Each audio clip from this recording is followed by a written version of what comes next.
Я не знаю, поверит ли кто-то в то, что я сейчас расскажу. Иногда я сам сомневаюсь, что это было на самом деле, но каждую ночь, когда закрываю глаза, я снова слышу эти проклятые стуки. Стуки в пустом прицепе моего грузовика. Звуки, которые изменили мою жизнь навсегда и заставили меня поверить в то, во что не верил никогда прежде. Меня зовут Патрик Михайлович Волков, мне 49 лет, и я дальнобойщик. Уже 28 лет я веду грузовики по дорогам России, из них 15, по Транссибирской магистрали и ее ответвлениям. За эти годы я накатал больше 2 миллионов километров, пересек нашу страну с запада на восток сотни раз. Видел рассветы над Уралом и закаты над Байкалом. Я знаю каждую заправку от Москвы до Владивостока, помню наизусть все опасные повороты и крутые спуски.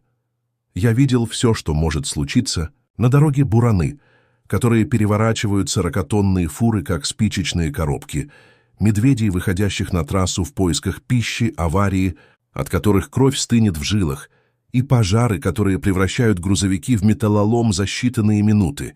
Видел, как водители сходили с ума от одиночества на многодневных рейсах, как разговаривали с невидимыми собеседниками и плакали от усталости. Но то, что случилось со мной той февральской ночью в 23-м году, превзошло все мои страхи и заставило переосмыслить все, во что я верил. Живу я один в небольшой квартире на окраине Красноярска.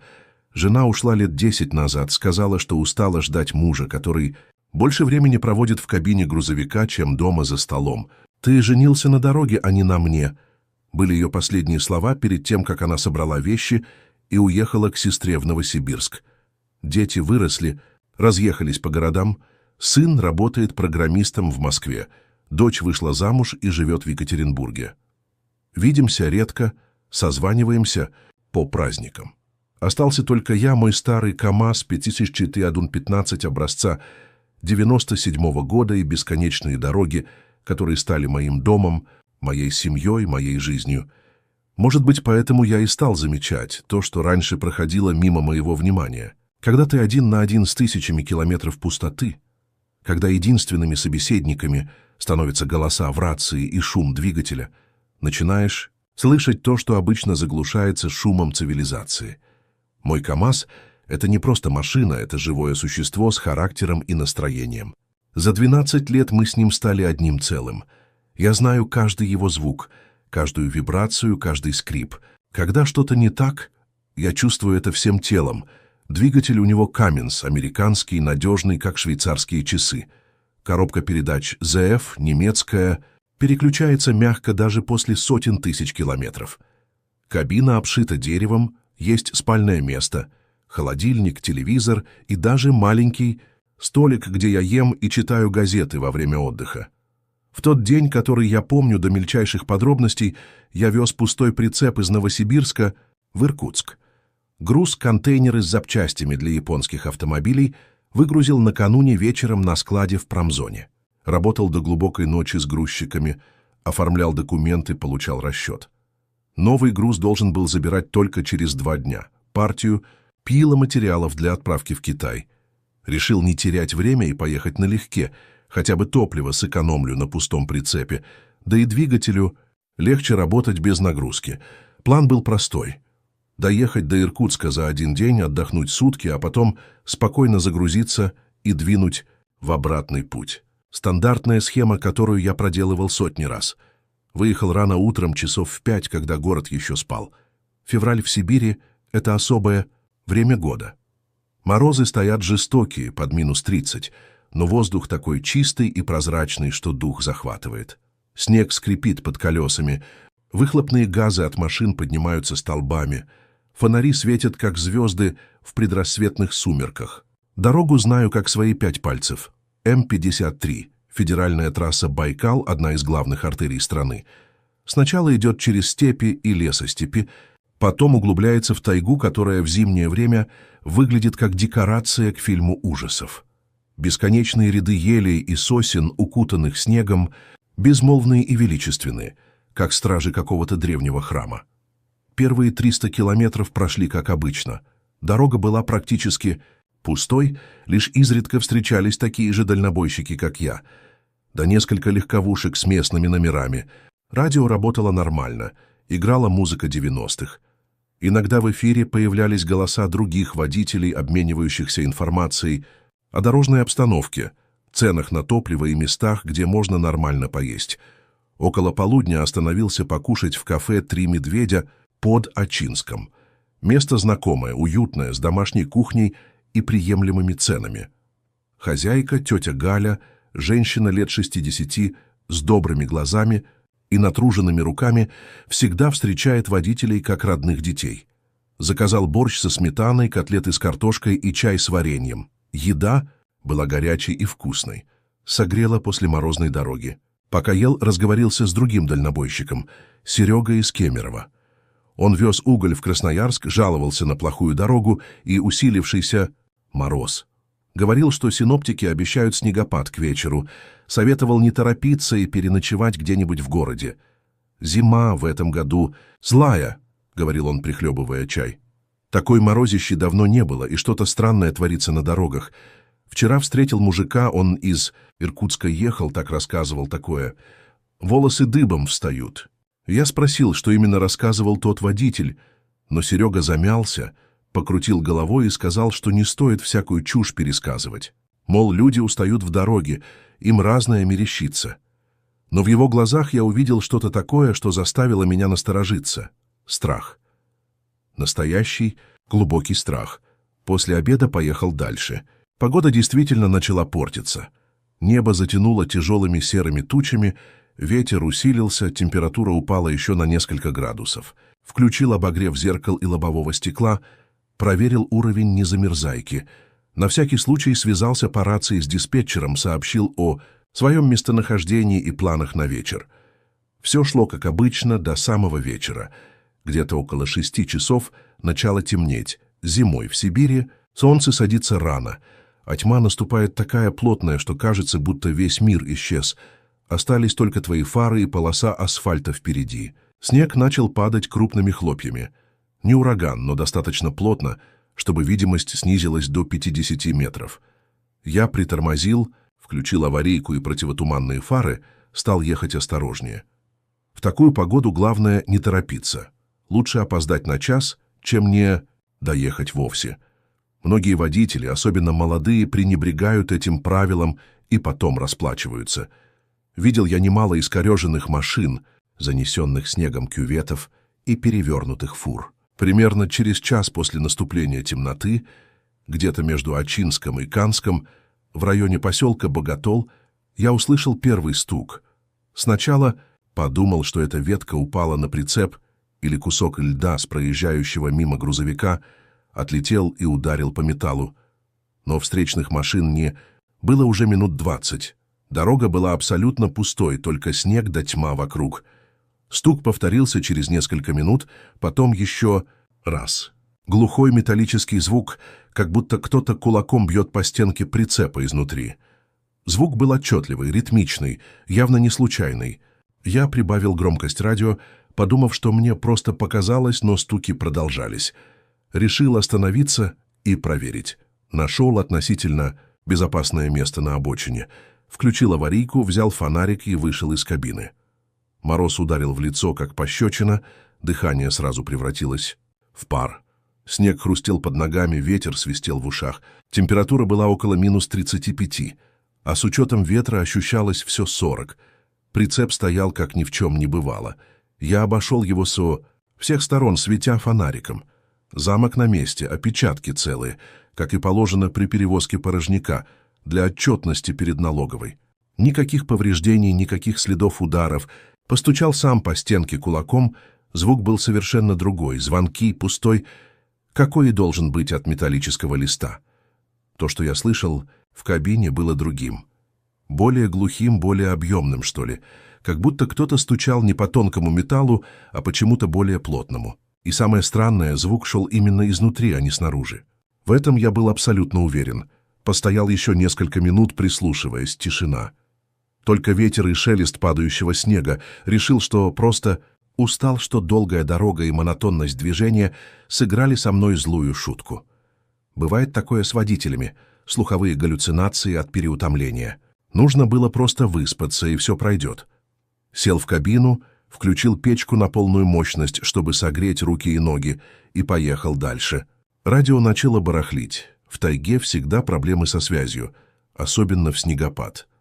Треск, помехи, обрывки фраз из каких-то далеких эфиров. Включил диск с музыкой, которую записал еще дома, сборник русского рока 90-х. Всегда помогает скоротать время в дороге.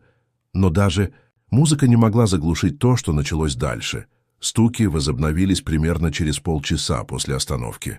Теперь они стали более регулярными, каждые 10-15 минут. То один удар, то серия из 3-4. Иногда казалось, что кто-то перемещается по прицепу, шаркает ногами по полу, передвигает какие-то предметы.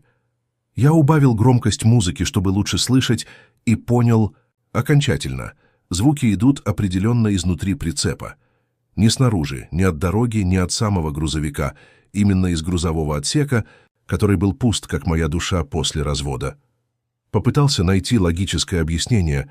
Может быть, в прицепе что-то осталось от предыдущего груза, какая-то деталь, которую не заметили при выгрузке. Но я сам контролировал весь процесс, сам проверял каждый угол. Прицеп был идеально чист. Может быть, это температурные деформации металла. На морозе металл сжимается. Могут быть щелчки и потрескивания. Но звуки были слишком ритмичными, слишком похожими на сознательные действия. К тому же прицеп был не новый, ему уже лет 15, он привык к сибирским морозам. Остановился еще раз, на этот раз на автозаправке в небольшом поселке Тежинский. Заправка работала круглосуточно, но выглядела довольно уныло, несколько колонок, маленький магазинчик и домик для персонала. Там был только один дежурный дедок лет 70 с седой бородой и глазами цвета стали. Когда я подъехал к колонке, он вышел навстречу, и в его взгляде я увидел что-то знакомое, что-то, что говорило мне: этот человек тоже видел то, во что не поверит никто. В его глазах была та же тревога, которую я чувствовал уже несколько часов. «Заправляться? Будем?» — спросил он, но голос звучал как-то неуверенно. «Да, полный бак», — ответил я. «И что-то не так с прицепом, проверить хочу». Дед остановился, посмотрел внимательно на мой КамАЗ, потом на прицеп, потом опять на меня. «Груженый?» «Нет, пустой». Он медленно покачал головой, и в этом движении было что-то зловещее. В этих местах пустота иногда заполняется тем, что заполняться не должно. Но ты не местный, не поймешь. «Что вы имеете в виду?» — спросил я. Но дед уже отошел к топливному насосу и начал заправлять машину. Пока лилось топливо, я пошел в магазинчик за сигаретами и кофе. Хотя курил редко, но в стрессовых ситуациях сигарета помогала успокоиться. Магазинчик был типичным для таких мест. Узкий, тесный, с полками от пола до потолка. Продавщица, женщина средних лет, дремала за прилавком. «Простите», — окликнул я ее, — «ваш дедушка-заправщик, он что имел в виду про пустоту?» Женщина резко подняла голову, посмотрела на меня испуганно. «Дед Семен? Да он старый уже, всякое говорит, не слушайте его. Но что-то же он имел в виду». Она помолчала, потом вздохнула. «Дорога здесь особенная. Люди рассказывают разное, особенно водители дальнобойных. Говорят, что ведь иногда с ними едет кто-то, кого не должно быть. Что значит «едет кто-то»? В пустых прицепах, слышат голоса, стуки. Некоторые даже видят...» Она не договорила, махнула рукой. «Но это все байки. Усталость, одиночество. Мужики в дороге чего только не навыдумывают». Я хотел спросить еще что-то, но она уже отвернулась, давая понять, что разговор окончен. Купил сигареты, кофе в термостакане и вышел обратно к машине. Дед Семен уже заканчивал заправку. Когда я подошел, он посмотрел мне прямо в глаза. «Слышишь что-то?» — я кивнул. «Стуки в прицепе, а голоса пока нет». «Будут», — сказал он с уверенностью, которая меня напугала. «Сначала стуки, потом голоса. А потом что?» Он не ответил, только покачал головой и пошел к своему домику. В окне загорелся тусклый свет, и я увидел, как он крестится, глядя в мою сторону. Расплатился через автомат и пошел еще раз проверить прицеп. Обошел его медленно, внимательно осматривая каждый сантиметр. Замки на месте, опечатки целые, видимых повреждений нет. Но когда я прикоснулся к стенке прицепа, Металл показался мне теплым. Не просто не замерзшим, а именно теплым. В мороз под 40 металл должен быть ледяным, обжигающе холодным. А здесь я чувствовал отчетливое тепло, как будто внутри работала печка. Я быстро отдернул руку, словно обжегся, и пошел к кабине. Завел двигатель и поехал дальше. Но теперь страх сидел во мне, как заноза. Что-то происходило, что-то неправильное, что-то такое, что не укладывалось в рамки обычной логики. И самое страшное, я понимал, что это только начало. Стуки усилились. Теперь они шли не через каждые 10-15 минут, а почти постоянно. Удар, пауза, 2 удара, пауза, снова удар. Как будто кто-то пытается выбить азбуку Морзе или подать сигнал бедствия. Но кто и откуда, и самое главное, зачем? Я попытался игнорировать звуки, сосредоточиться на дороге, на музыке, на чем угодно, только не на этих проклятых стуках. Но они становились все громче, все настойчивее. Иногда мне казалось, что я слышу не только удары, но и скрежет металла, как будто кто-то пытается процарапать стенку изнутри. Около 11 вечера, проезжая мимо небольшого поселка Ужур, я в первый раз услышал голос. Тихий, приглушенный, но отчетливый женский, голос, который произнес одно слово «Помогите!». Я резко затормозил, чуть не улетев в кювет. Сердце забилось, как сумасшедшее. Выключил музыку, прислушался. Тишина. Только шум двигателя и завывание ветра за окном. Может быть, показалось. Может быть, это был голос из радиоэфира, какая-то случайная передача.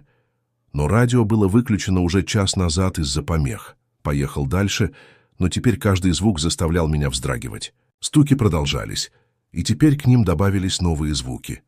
Шаги. Медленные тяжелые шаги, как будто кто-то ходит по полу прицепа взад-вперед. Звук был настолько реальным, что я несколько раз оборачивался, ожидая увидеть чью-то фигуру в зеркале заднего вида. К полуночи я уже не мог больше ехать. Руки тряслись так, что с трудом держали руль. Пот лил градом, несмотря на мороз за окном. Каждый стук отдавался в моем сердце. Каждый шаг заставлял волосы вставать дыбом. Остановился на обочине в глухом лесу, километрах в 50 от Канска. Место было совершенно пустынное. Ни огонька, ни признака жилья, только бесконечная тайга по обе стороны дороги. Выключил двигатель и фары. Вокруг сразу опустилась абсолютная тьма и тишина. Даже снег перестал падать. Такая тишина, что я слышал собственное сердцебиение, слышал, как кровь шумит в ушах. И в этой мертвой тишине стуки прекратились. Полная, абсолютная тишина. Я сидел в кабине, боясь пошевелиться, боясь даже дышать слишком громко. Минуты тянулись, как часы. Я уже начал думать, что все закончилось, что я просто переутомился, и мне все померещилось. И тут я услышал скрежет металла. Медленный тягучий звук, как будто кто-то изнутри пытается выдрать заклепки или согнуть металлические листы обшивки прицепа. Звук был настолько реальным и близким, что я физически почувствовал, как волосы встают дыбом. Кожа покрылась мурашками, во рту пересохло. Прицеп начал слегка покачиваться. Не от ветра, ветра не было. Покачивания были ритмичными, как будто внутри кто-то двигается, кто-то тяжелый и сильный. Сначала слабо, потом все сильнее. Весь грузовик начал раскачиваться в такт движением в прицепе. Я схватил фонарик и рацию, попытался вызвать диспетчера, любого водителя в эфире, службу экстренного реагирования. Но рация молчала. Даже треска и помех не было. Мертвая тишина в эфире, как будто все радиоволны в этом месте просто исчезли или поглотились чем-то неведомым. Мобильный телефон тоже не работал. На экране горело «нет сети», хотя обычно в этих местах связь была. Я понял, что остался совершенно один в этой проклятой глуши с чем-то, что находилось в моем прицепе и не должно было там находиться. Заставил себя выйти из кабины. Ноги подкашивались, но я знал, что должен выяснить, что происходит. Взял фонарик, монтировку из ящика с инструментами и медленно пошел к прицепу. С каждым шагом становилось страшнее. Покачивания усилились, скрежет металла стал громче. Казалось, что стенки прицепа вот-вот лопнут от внутреннего давления. Светил фонариком на замки, все было в порядке. Опечатки целые, пломбы на месте. Но стенка прицепа теперь была не просто теплой, а горячей. В лютый мороз при температуре -40 Металл был горячим на ощупь. Как будто внутри полыхал огонь, но никакого света не было видно, никакого запаха дыма. И тут я услышал голос. Четкий, ясный женский голос изнутри прицепа. «Помогите мне, пожалуйста, помогите мне выбраться». Я отпрыгнул от прицепа, как ужаленный. Фонарик выпал из рук, упал в снег и погас. В кромешной тьме голос прозвучал еще раз, теперь умоляюще. «Я не могу дышать. Здесь так темно, так холодно». Потом послышались другие голоса. «Мама, где ты? Мне страшно. Откройте дверь. Я задыхаюсь. Холодно. Так холодно. Помогите. Выпустите нас. Ради Бога, выпустите». Голоса шли отовсюду, со всех сторон прицепа, сверху, снизу. Казалось, что они окружают меня. Мужчины, женщины, дети, старики. Некоторые говорили по-русски, некоторые на языках, которых я не понимал.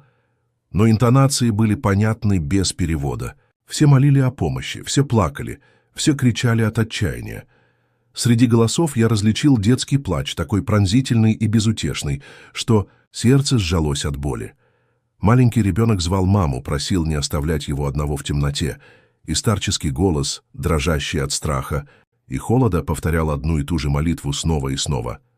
Я бросился к кабине, завел двигатель и газанул, что есть силы. Не помню, как ехал следующие 100 километров. Помню только, что голоса преследовали меня всю дорогу. Они звали меня по имени: «Патрик, Патрик, не бросай нас». Как они узнали мое имя? Откуда они знали, кто я такой? Некоторые голоса говорили о вещах, которые знал только я.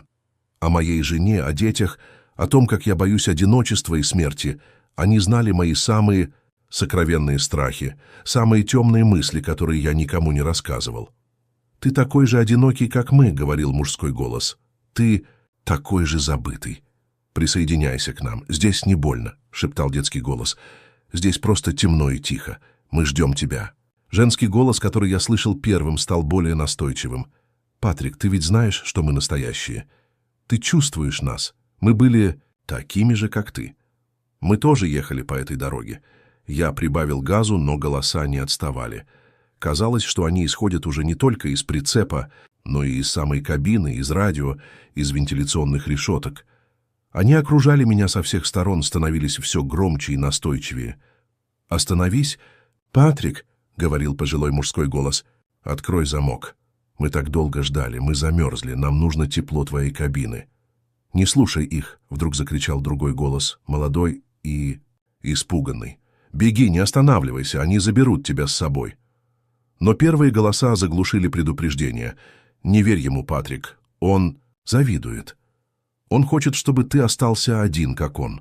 А мы предлагаем тебе семью, вечную семью». Спидометр показывал 120 километров в час, безумная скорость для такой дороги и такой погоды. Но я не мог остановиться. Чувствовал, что если остановлюсь, то уже никогда не смогу уехать отсюда.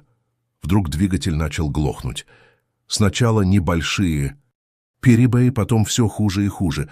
Температура охлаждающей жидкости поползла вверх, давление масла упало.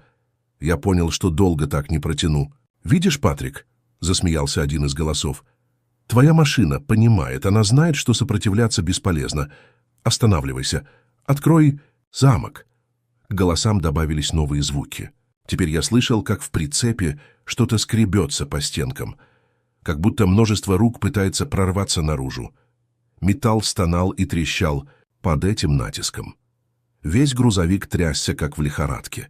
Внезапно на дороге впереди я увидел огонек. Маленький, тусклый, но настоящий. Заправка. Или кафе. Любое место, где есть люди, где есть жизнь. Я направил туда грузовик, молясь всем святым, чтобы двигатель продержался еще несколько километров. Голоса в прицепе завопили от ярости. «Нет, не туда, поворачивай обратно. Они не помогут тебе, они нас боятся. Патрик, не делай ошибки, с нами тебе будет лучше. Но я уже видел вывеску «Кафе 24 часа». Небольшое деревянное здание с освещенными окнами. На парковке стояло несколько грузовиков. Никогда в жизни я не был так рад видеть других людей. Подъехал к кафе, заглушил двигатель и выбежал из кабины.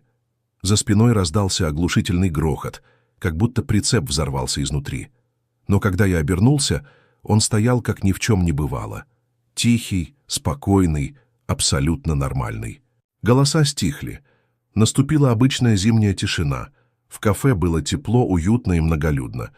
За столиками сидели водители, пили чай, играли в карты, смотрели телевизор. Обычная жизнь, нормальная человеческая жизнь, которая сейчас казалась мне самым прекрасным зрелищем на свете. Заказал кофе и бутерброды, сел в угол и попытался успокоиться. Руки все еще тряслись, сердце билось как бешеное.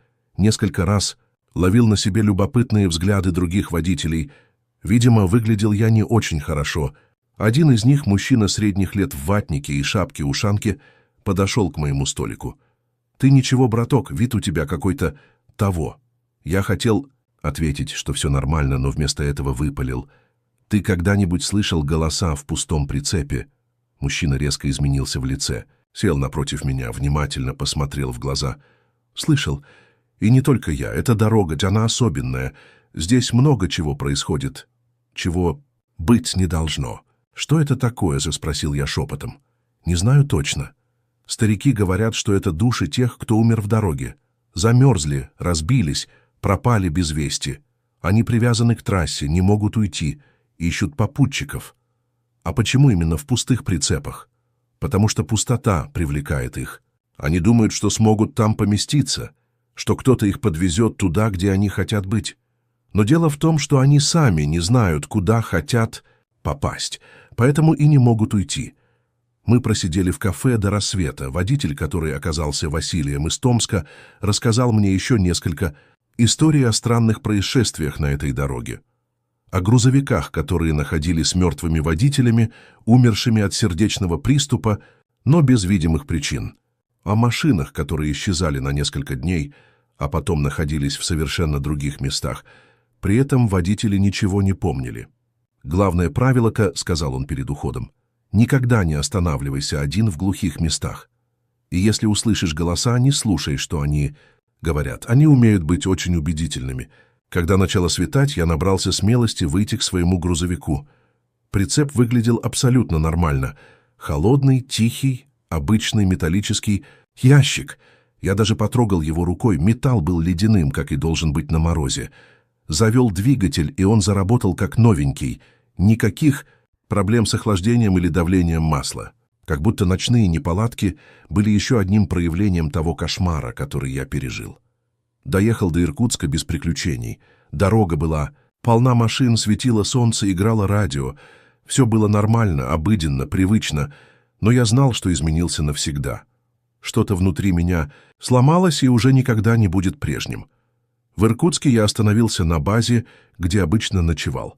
Администратор, тетя Люба, женщина с добрым лицом и материнским характером, сразу заметила мое состояние. «Дай, Патрик, ты что, заболел? Такой бледный, худой совсем».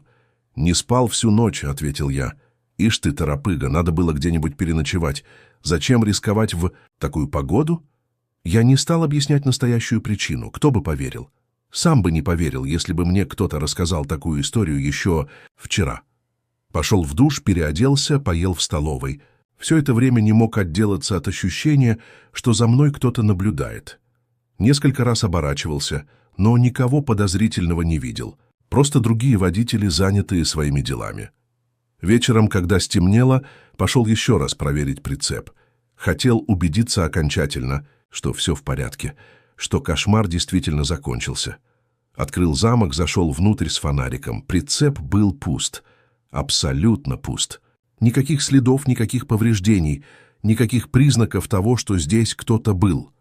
Стенки холодные, пол чистый, воздух свежий. Но в самом дальнем углу возле задней стенки я нашел одну вещь. Детскую игрушку. Маленького плюшевого медвежонка, старого, потрепанного, с одним оторванным глазом. Мех был серый от грязи и времени, но медвежонок был теплым. Теплым, как будто его только что держал в руках ребенок. Я взял игрушку и вышел из прицепа. Стоял на морозе, держа этого медвежонка, и не знал, что думать. Откуда он взялся? Как попал в запечатанный прицеп и почему был теплым? До сих пор этот медвежонок лежит у меня дома на комоде в спальне. Иногда по ночам мне кажется, что он двигается, поворачивает голову и смотрит на меня своим единственным стеклянным глазом. А иногда я слышу тихий детский плач, который доносится откуда-то издалека, из какого-то другого мира. Через 2 дня я забрал новый груз и поехал обратно. На всем пути до Новосибирска был настороже, прислушивался к каждому звуку. Но ничего не происходило, прицеп был полон пиломатериалов, и никаких голосов я не слышал. Однако с тех пор я больше не вожу пустые прицепы. Никогда. Если мне предлагают такой рейс, я отказываюсь, придумываю любые отговорки. Коллеги думают, что я просто стал осторожнее с возрастом, что боюсь лишнего расхода топлива. Пусть думают. И по ночам я стараюсь не ездить по глухим дорогам в одиночку. Всегда жду попутчиков, других дальнобойщиков, с которыми можно держать связь по рации. Потому что теперь я знаю, дорога полна не только живых путешественников. Месяца через 3 после того случая я встретил в Красноярске того водителя, Василия, из Томска, который рассказывал мне истории в придорожном кафе. Мы сидели за кружкой пива и вспоминали ту ночь. «А ты знаешь, что, — сказал он, — я тут поинтересовался у старожилов об истории этой дороги. Оказывается, в 50-е годы здесь был не только лагерь, но и перевалочный пункт. Сюда свозили заключенных со всей Сибири перед отправкой на другие объекты. И что? Многие не доезжали до места назначения, умирали в пути от холода, болезней, истощения. Их хоронили прямо здесь, в лесу, без документов, без имен, без памятников. Просто рыли ямы и закапывали. Всем сколько человек, точно никто не знает. Документы засекречены до сих пор. Но по неофициальным данным тысячи, может быть, десятки тысяч. Мы помолчали, каждый думая о своем. «Знаешь, что самое страшное?» — продолжил Василий. «Они не просто умирали. Их везли в товарных вагонах, в закрытых грузовиках, в контейнерах. Большинство умирало именно в дороге, в заточении, в темноте. Может быть, поэтому они и привязались к транспорту». Эта информация объяснила многое, но от этого не стало легче. Наоборот, стало еще страшнее, потому что теперь я понимал, с чем столкнулся. Это были не просто души умерших, это были души людей, которые умерли в мучениях, в отчаянии, в полном одиночестве. Но была еще одна деталь, которая не давала мне покоя. Тот детский голос, который я слышал, ребенок, который звал маму. В лагерях держали и детей. Или это был ребенок кого-то из заключенных, который умер вместе с родителями. Я попытался найти информацию, но везде натыкался на стену молчания. Архивы засекречены, свидетели умерли, документы уничтожены. Официально того периода как будто не существовало. Но медвежонок лежал у меня на комоде. Реальный, осязаемый, теплый. Доказательство того, что все это было не сном, не галлюцинацией, а страшной реальностью. Прошел год. Я продолжал работать, ездить по дорогам, но избегал тех мест, где случилось то, что изменило мою жизнь. Иногда мне приходилось проезжать через ту область, но всегда днем, всегда с попутчиками или в караване. Однажды, зимним вечером, я сидел дома, смотрел телевизор, когда зазвонил телефон. Звонил Серега, тот водитель из Кемерово, с которым я встречался в кафе «Три медведя» перед тем роковым рейсом. «Патрик», — сказал он взволнованно, — «ты помнишь, я тебе рассказывал про одного мужика, который ехал из Иркутска и всякую чушь говорил?» «Помню». «Так вот, я его вчера встретил, он теперь совсем другой. Говорит, что больше не ездит в одиночку. И знаешь что? У него дома лежит детская игрушка. Плюшевый заяц. Говорит, нашел в прицепе после одного рейса. У меня мурашки побежали по коже. Серега, а где именно это с ним случилось? Там же, где и с тобой, я думаю. Между Ачинском и Канском. В тех лесах. Значит, я был не единственным. Значит, это происходило и с другими водителями. Сколько еще таких историй? Сколько еще людей пережили то же, что и я? Я стал более внимательно прислушиваться к разговорам коллег. Стал замечать детали, которые раньше пропускал мимо ушей. И понял, что подобные случаи происходят регулярно. Водители рассказывают друг другу, но осторожно, вполголоса, боясь прослыть сумасшедшими. Некоторые, как я, находили в прицепах детские игрушки. Другие личные вещи — расчески, очки, носовые платки. Все старое, потрепанное, но теплое. Как будто эти вещи только что держали в руках их владельцы. Один водитель рассказывал, что нашел в прицепе старую фотографию «Семья», мать, отец и 2 детей. На обороте была надпись выцветшими чернилами: «На память дорогому папе от Кати и Миши. 1953 год. Дети на фотографии улыбались, не зная, что их ждет. Другой находил обручальное кольцо, простое золотое с выгравированными внутри инициалами и датой МПАС 12.06.1949. Кто-то любил, кто-то ждал, кто-то надеялся на встречу, но встреча так и не состоялась. Я понял, что мы, дальнобойщики, стали невольными свидетелями и хранителями памяти о тех, кто был забыт историей. Наши прицепы превратились в передвижные мемориалы, а мы сами в последних, кто помнит об их существовании. Но самое страшное открытие ждало меня впереди. Года через 2 после того случая я узнал от одного пожилого водителя, ветерана дорог, что некоторые из тех, кто сталкивался с голосами в прицепах, потом исчезали. «Как исчезали-то?» — спросил я. «Просто пропадали. Выезжали в рейс и не возвращались, машины находили на обочинах, иногда в кюветах. Водители внутри живые, но пустые. Как будто душа ушла, а тело осталось. Что с ними происходило потом? Больницы, психиатрические клиники. Они не реагировали ни на что, не говорили, не двигались. Просто сидели и смотрели в никуда, как будто видели что-то, чего не видели другие. Эта информация потрясла меня до глубины души. Неужели те голоса действительно могли забрать человека с собой? Неужели я так близко подошел к краю, за которым не было возврата? С тех пор я стал еще осторожнее. Избегал не только пустых прицепов, но и ночных рейсов по малонаселенным дорогам. Всегда держал при себе крестик, который дала мне в детстве бабушка. Может быть, это было суеверие, но после всего пережитого я готов был верить во что угодно. Прошло уже 5 лет с того случая. Я все еще работаю дальнобойщиком, все еще езжу по дорогам России. Но изменился кардинально.